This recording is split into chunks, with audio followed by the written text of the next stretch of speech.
you can say something different that's already been done, but then there's a point where you're stretching, where Yeah. you're trying to stretch it and make it your truth. You can add to. Hmm. I think when you add to something, it should be said again and again because it becomes your thesis. Like right now, I'm working on this concept that I did a while ago, and I haven't even done anything. I just wrote a note about it and then I left it, and then I kept expanding on it. So with training, there are 5 phases of training, and any kind of training that you do, right? So I'm talking specifically strength training.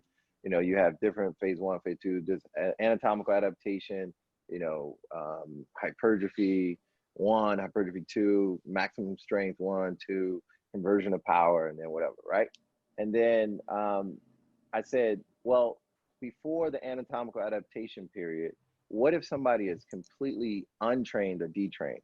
Meaning that anatomical adaptation prepares your body to train, right? So you're getting ready to run, right? So it's like instead of putting a specific workout out, it's like go get a feel for running consistently, right? So 3 times a week, 20 Hmm. minutes if your mom has never run before, right? But I think Hmm. even in that sense, that would you take somebody who's 60 years old or 50 or 40 or who's never trained in their life and you tell them to do a hit class or something like that, Hmm. or you tell them to do something, they're not trained and ready for this. So there needs to be what I call phase zero is like preconditioning, right? So you need to learn how to like stretch. You need to actually learn how to move. You need to learn how to like hinge, right? So we're not doing exercises. We're learning movements on Sure. Yeah, I'm down with that. different planes of motion so that you're prepared for it. Because I thought to myself, it was like, again, I make fun of those kids that are like raw, running at a meet, but like they're good. And I wasn't because I didn't have the coordination and understanding, like spatial awareness of like running, and to help myself and to help other people like, wow, this move is so simple, but you can't get down on the floor and get up without like, you ever seen somebody who's like let's say overweight or older or weak get off of a floor?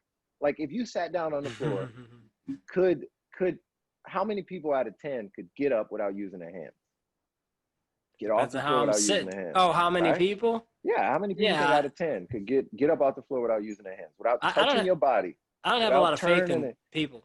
Yeah, exactly. So most people are compensating for weaknesses that they haven't even addressed, that they continue to make a problem and weaken over time. Somebody with a limp, if they haven't gotten their Achilles, sliced or like had an accident, a knee injury, or they're not, one leg's taller than the other, if they're limping to compensate from a previous injury or back pain or hip pain, it's like you don't even understand how to move and your brain is wired to compensate. I used to say to my kids, I said, "Is that a limp walk or a swag walk?" All right, we're back in it. Yeah. So yeah, preconditioning, the phase of training before you train. It's like you think of something that there are some preconditioning activities that'll be good if you keep the intensity quite low and you're trying to ramp up your frequency. So it's like you take a 60-year-old woman who I'm thinking of my client, 60-year-old woman who's had several injuries and has never went to a gym in her life, right? Her question to Hmm. me after like 2 training sessions, like, when do we lift weights? And I'm just like, lady, you can't do a split squat. Like, you can't get off the ground by yourself.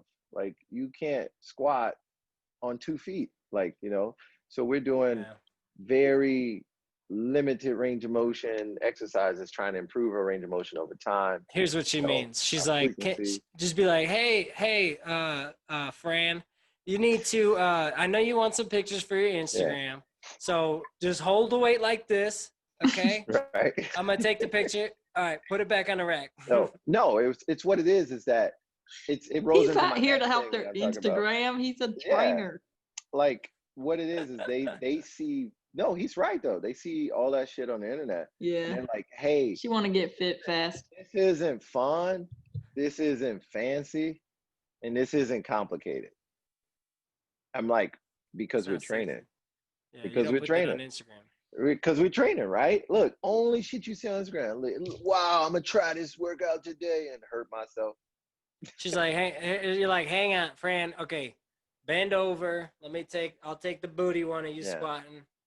Don't Call it She's don't work. not tell ready anyone for I took that. She this. Don't hasn't tell ever anyone. been to a gym. Yeah. Come on. But it's because people like they have this mindset of what working out is, right? And they don't realize like, yeah, but you're not ready for that, you know. Mm. Yeah, Like I think they're my they're kids need preconditioning. yeah, even look, in phases when you see somebody like burning out, it's two things you can do with somebody. Like if they're trained, they need to like take some time off, but like not do nothing because they're going to detrain fast. They need to change like the intensity and maybe a different form of exercise. So maybe we just start some hypertrophy training. We do a 2 to 3 week hypertrophy phase, right?